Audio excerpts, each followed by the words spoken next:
ओम इदं नमः ऋषिभ्यः पूर्वजेभ्यः पूर्वेभ्यः पथिकृद्भ्यः। आज रामायण का एक महत्वपूर्ण और जो प्रसिद्ध पात्र हैं रामायण के, चाहे वो वाल्मीकि रामायण हो या मानस हो, सर्वत्र जामवंत विराजमान हैं। जामवंत अत्यंत प्रसिद्ध पात्र के रूप में, रामायण के प्रमुख पात्र के रूप में सर्वविदित हैं।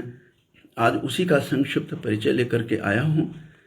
यद्यपि जामवंत की चर्चा रामायण से अतिरिक्त पुराणों में भी है और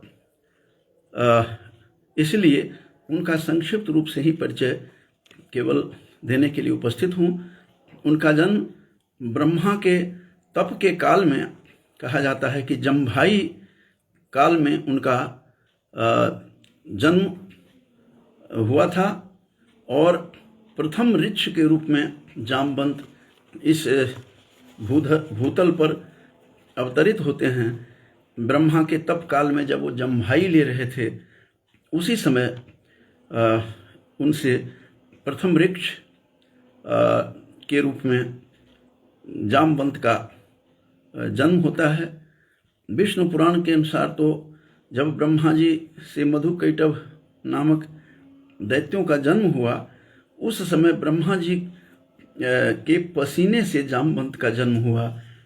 यह भी इस प्रकार की भी बातें मिल रहा है। अलग अलग पुराणों में जन्म की कथा पृथक पृथक है। श्री हरि विष्णु का युद्ध मधु और कैटभ से जब हुआ, तब प्रसन्नतापूर्वक जामवंत ताली बजाते हुए दिखाई दे रहे थे। इसका भी संदर्भ हमें मिलता है। और अलग अलग रेफरेंसेस जो हैं हमें मिल रहा है अलग अलग सोर्सेस से, अलग अलग स्रोतों से। तो जहाँ जहाँ जो कुछ भी है, जो मैथोलॉजिकल रेफरेंसेस हैं, उसको मैं थोड़ा सा इशारा कर रहा हूँ।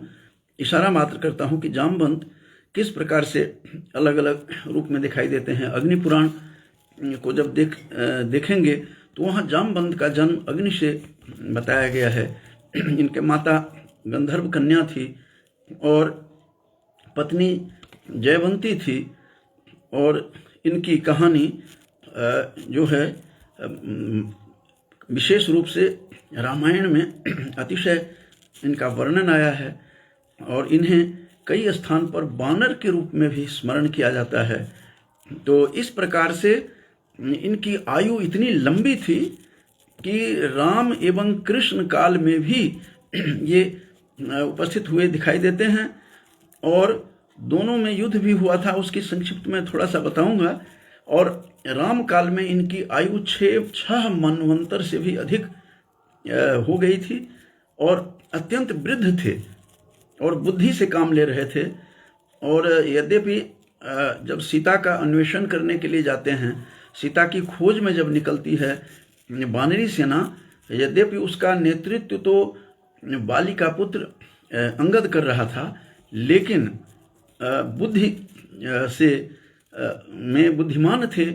इस कारण से वे अपनी सारी समस्त सेना की आत्मा के रूप में जामवंत हमें दिखाई देते हैं रामायण में। और या चाहे आप वाल्मीकि रामायण को देखें या मानस की खिड़की से झांकें, आपको यही लगेगा कि जामवंत जैसा बुद्धिमान कोई भी नहीं था। यद्यपि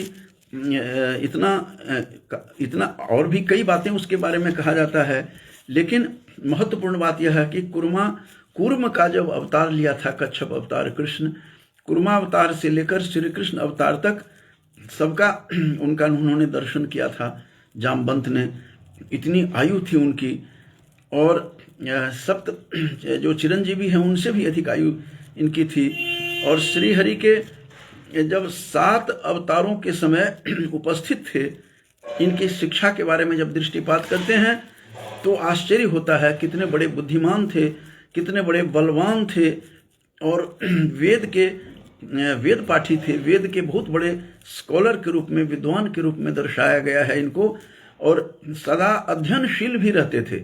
ये सतत अध्ययनशील थे, सतत अध्ययन करते थे, जो हमें तैत्तिरीय उपनिषद में जो बताया गया है कि स्वाध्यायान मा प्रमदः, स्वाध्याय से कभी भी प्रमाद नहीं करना चाहिए, स्वाध्याय सतत करना चाहिए।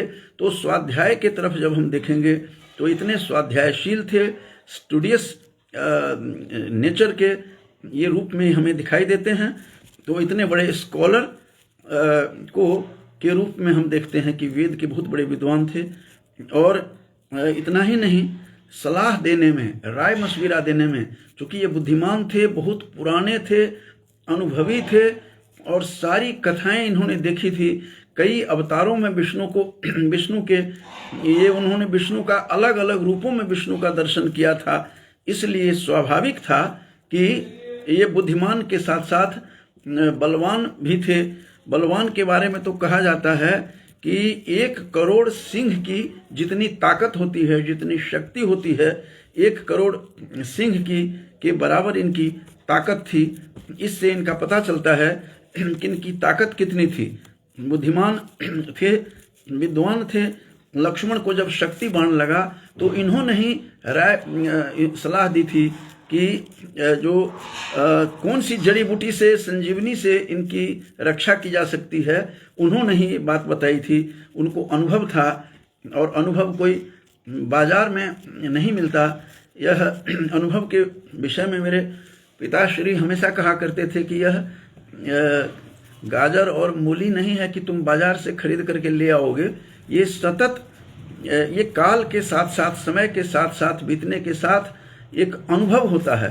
तो अनुभव सिद्ध ये जामवंत थे, और ऋक्ष योनि में जन्म लिया था इन्होंने। ब्रह्मा के मानस पुत्र भी कहे जाते हैं, ब्रह्मा के अंश के अवतार भी माने जाते हैं। स्वाभाविक था कि सर्वगुण संपन्न ये थे, और राय मशवरा देने में, सलाह देने में उन जैसा कोई भी नहीं था। और उनके आकार के कैसा शरीर था उसके बारे में कहा जाता है कि कुंभकर्ण के समान विशाल इनका शरीर था।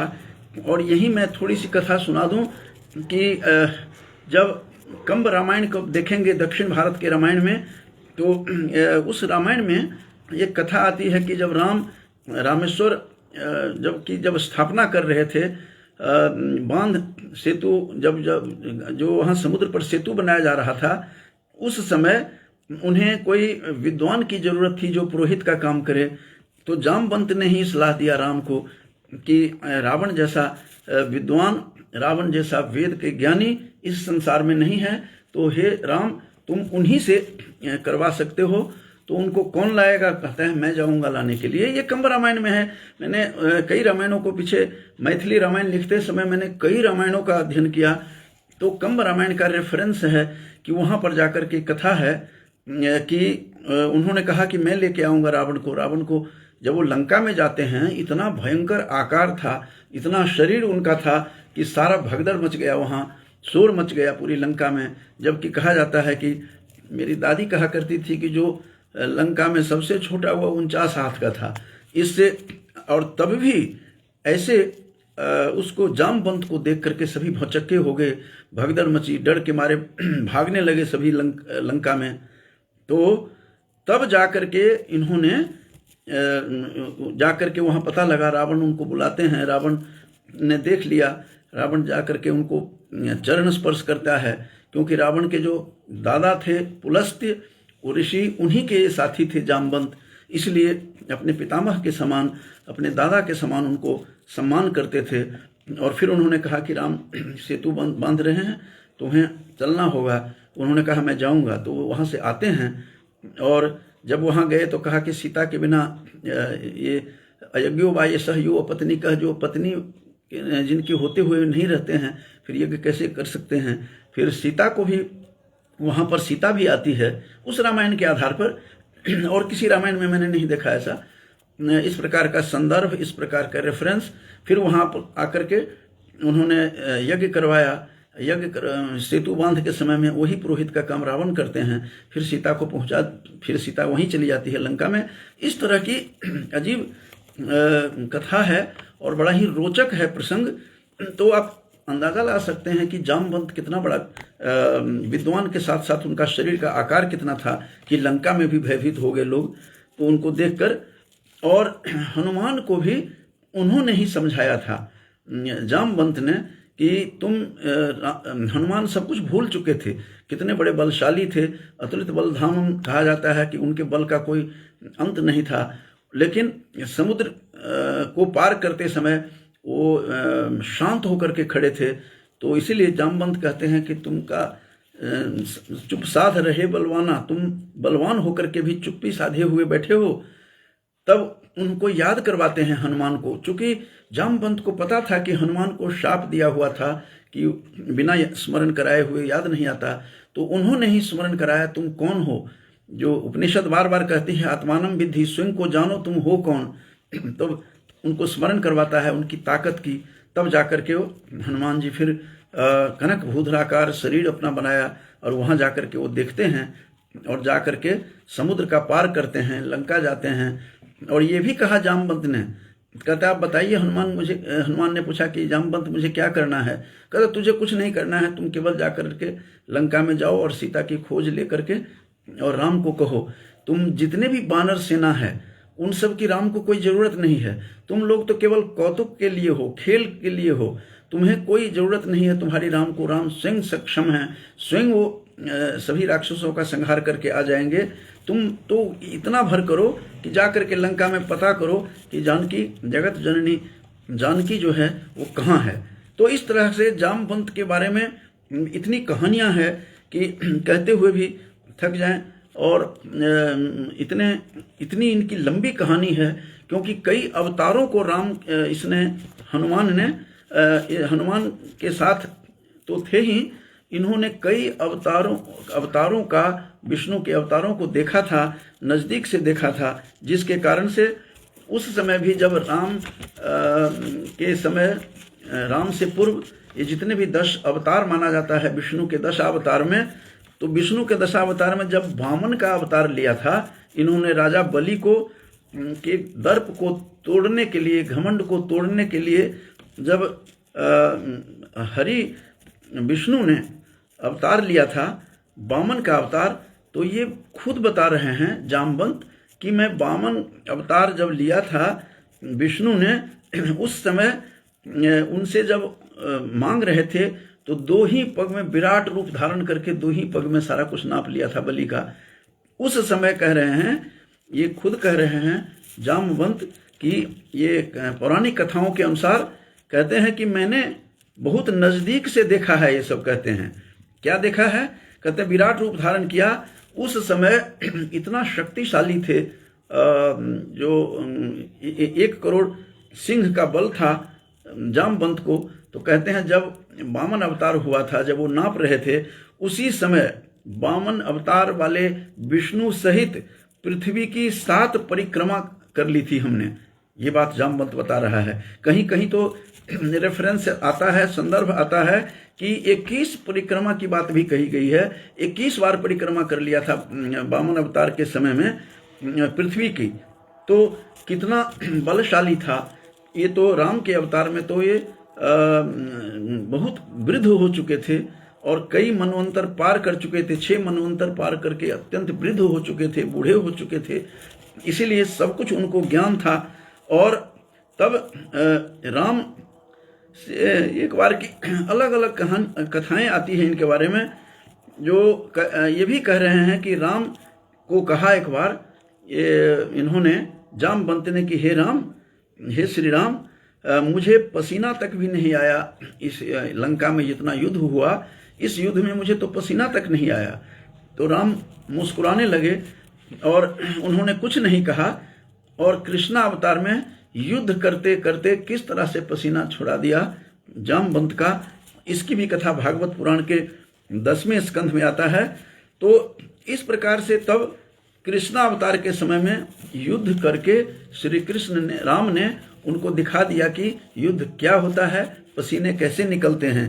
तो एक बार अब इसकी कहानी है कि एक बार सेमंतक मणि की कहानी भागवत पुराण के 10वें स्कंध में जब मैं देख रहा था आज प्रातःकाल इस सुबह उठ करके, तो उसमें भागवत पुराण के 10वें स्कंध के 56 जो उनका अध्याय है उसके 24वां श्लोक से पता चलता है कि एक सेमंतक मणि था जो सत्राजीत राजा सत्राजीत को सूर्य की उपासना से मिली थी। ये कृष्णावतार की कहानी बता रहा हूँ कि क्या कही जा रही है बातें। जो सत्राजीत का एक सेमंतक मणि था जिसकी कथा भागवत पुराण के 10वें स्कंध में मिलता है, और इनको सेमंतक मणि वो थी तो सत्राजीत की। उन्होंने एक दिन अपने भाई के साथ, इस पर अलग से विस्तार से मैं अलग से बताऊंगा, नहीं तो ये लंबी कहानी हो जाएगी।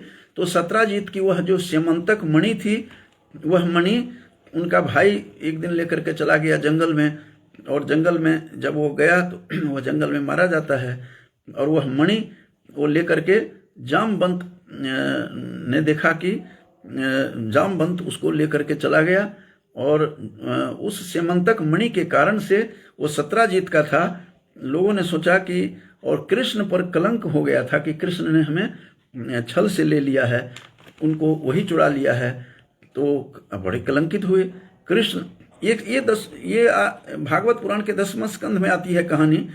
और तब अपने कलंक को मिटाने के लिए वो जाते हैं, और फिर वो चूंकि जामवंत वहाँ से फिर वो ले गए थे जामवंत से लेने के लिए गए, तो उसके गुफा में जब जाते हैं तो गुफा में घोर युद्ध होता है कृष्ण का और कृष्ण के साथ जामवंत का। भागवत पुराण के 10वें स्कंध के 6ठे अध्याय का 24 जो श्लोक है, वो श्लोक इंडिकेट करता है, यह बताता है, क्लियरली क्लैरिफिकेशन दे रहा है वहाँ कि 28 दिनों तक युद्ध, घोर युद्ध चलता रहा। चूंकि रामावतार के समय में जामवंत ने कहा कि हे श्री राम, इतना युद्ध हुआ, मुझे तो पसीना तक नहीं निकला। वो पसीना निकलवाया है अब कृष्णावतार में। वही राम जब कृष्ण के अवतार में आते हैं तो उसमें गुफा में जाकर के घोर युद्ध हुआ दोनों के साथ। जैसे एक दूसरे पर बांस के लिए झपटते हैं, उसी तरह से सेमंतक मणि के लिए कृष्ण जब जाते हैं तो बाज की तरह दोनों लड़ पड़े। और 28 दिनों तक दिन रात बिना कोई आराम किए, विश्राम किए, बिना युद्ध की रुकावट से कंटिन्यूअसली 28 दिनों तक यह युद्ध हुआ। और यह बात राम कृष्ण को सब पता था। राम के समय में तुमने क्या कहा था कि पसीना नहीं निकला, पसीना निकाल दिया और लथपथ हो गए। और चूंकि उनको वरदान मिला हुआ था, उस ब्रह्मा के पुत्र थे जामवंत, तो हार तो नहीं रहे थे। तो उन्होंने खुद पूछा कि तुम हो कौन, अपना परिचय दो, मैं तुमसे ऐसा तुम क्यों थका दिया तुमने, ये आखिर तुम हो कौन, अपना परिचय दो। तो उन्होंने अपना परिचय दिया कि मैं कृष्ण हूँ। फिर बहुत पश्चाताप हुआ, जामवंत को बड़ा दुख हुआ कि मैं इन्हीं के साथ लड़ रहा था, मैं अपने ही इष्ट के साथ लड़ रहा था, अपने ही देवता के साथ। बहुत दुख हुआ, क्षमा मांगते हैं और तब कहते हैं कि तुमसे मैं प्रसन्न हूँ। और कहते हैं मैं तो मणि लेने आया था, सेमंतक मणि। उन्होंने सारी कहानी सुनाई, ये सत्राजीत का था, मैं कलंकित हो रहा हूँ इसके कारण से। और सत्राजीत को सूर्य के कृपा से, सूर्य की आराधना से यह सेमंतक मणि मिली थी। उनका भाई एक दिन पहनकर जंगल में गया, किस प्रकार से वह मारा जाता है, और सेमंतक मणि उठा करके फिर जामवंत ले जाते हैं उस गुफा में, और गुफा से फिर ले करके आते हैं। फिर जामवंत को जाम्बवान भी कहा गया है। तो जामवंत जो थे जिसकी, तो उन्होंने अपनी पुत्री के साथ उनका कृष्ण का विवाह भी करवाते हैं। और इस प्रकार की कहानी जो जामवंती थी, जामवंत की पुत्री कृष्णावतार में घोर युद्ध होकर के हार गए, और हारने के बाद उन्होंने अपनी पुत्री समेत सेमंतक मणि भी उनको दिया कि मैं कलंकित हो जाऊंगा, मुझे यह सत्राजीत को देना है। फिर वो सत्राजीत को जाकर के कृष्ण देते हैं। और कितना महत्वपूर्ण ये पात्र है जामवंत कि जो मानस जो है, रामचरितमानस जो तुलसी की रामायण है, उस रामायण में सुंदरकांड प्रारंभ ही इसी से होता है, जामवंत के वचन सुहाए सुनी हनुमंत हृदय तिभाए। इस प्रकार की बात जब जामवंत को स्मरण करवाया कि तुम ही इस समुद्र को पार झटित पार कर सकते हो, झट में पार करोगे, शीघ्र पार कर सकते हो, तुम्हारे ताकत है, तुम याद करो तुम हो कौन। तब उन्होंने ये बात जो मानस है उससे पहले ही अंत में किष्किंधा के उसमें कहा भी है कि हे हनुमान कहते हैं कि हे जामवंत अब बुझाओ, मुझे कहो कि मुझे क्या करना है। कहते तुम्हें कुछ नहीं करना है। जामवंत कहते हैं हनुमान को, तुम केवल इन्फॉर्मेशन लाओ, बस इन्फॉर्मेशन को वहाँ से सूचना लाओ कि सीता कहाँ है। और जितने भी तुम वानर सेना देखते हो, राम को कोई आवश्यकता नहीं है। ये बात भी तुलसी लिख रहे हैं कि तुम्हारी आवश्यकता नहीं है। तुम लोग जितनी वानर सेना हो सब कौतुक के लिए हो, खेल के लिए हो, आनंद के लिए हो, उनको किसी की सेना की जरूरत नहीं है। ये जामवंत समझाते हैं क्योंकि बुद्धिमान थे, ज्ञानवान थे। और कहा जाता है कि कूर्म का जो कच्छप अवतार हुआ, उस अवतार से लेकर के कृष्णा सारे के अवतारों को उन्होंने साक्षात दर्शन किया था अपने सामने। सभी देवताओं को, जो विष्णु के सभी अवतारों को उन्होंने नज़दीक से देखा था। इस प्रकार की बातें आती हैं। लक्ष्मण जब घायल हुआ तब भी उन्होंने ही बताया था कि कहाँ से क्या मिलेगी। तो ये बहुत बुद्धिमान थे, ज्ञानवान थे। और कहते हैं तुम्हें इस प्रकार के ऐसे पात्र के विषय में मैंने सोचा कुछ बोलना चाहिए। और तब भी कहता है कि समुद्र पार करते हुए भी कि मैं तो एक बार में 90 योजन तक जा सकता हूँ, चूँकि 100 योजन तक वो समुद्र फैला हुआ था।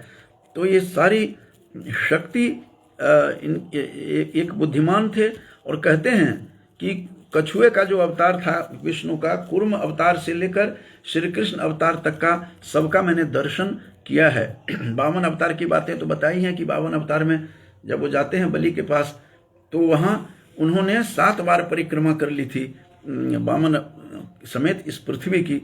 कितने ताकतवर थे, कितने आकार में कितने बड़े थे, विशाल थे, भयंकर थे, विद्वान थे, बुद्धिमान थे और वेद के ज्ञाता भी थे इतने। और स्वाध्याय भी सतत करते रहते थे।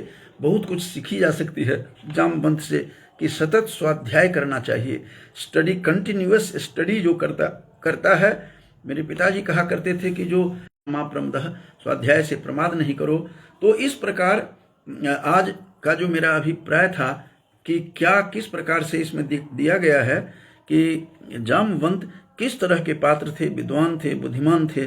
तो मैंने उन्हीं के बारे में थोड़ा सा परिचय देने के लिए आज मैं, और इसके बाद मैं समाप्त करने से पहले यहाँ पर मनोरमा अभी बैठी सुन रही हैं, उनको भी आशीष, शुभाशीष और धन्यवाद करता हूँ।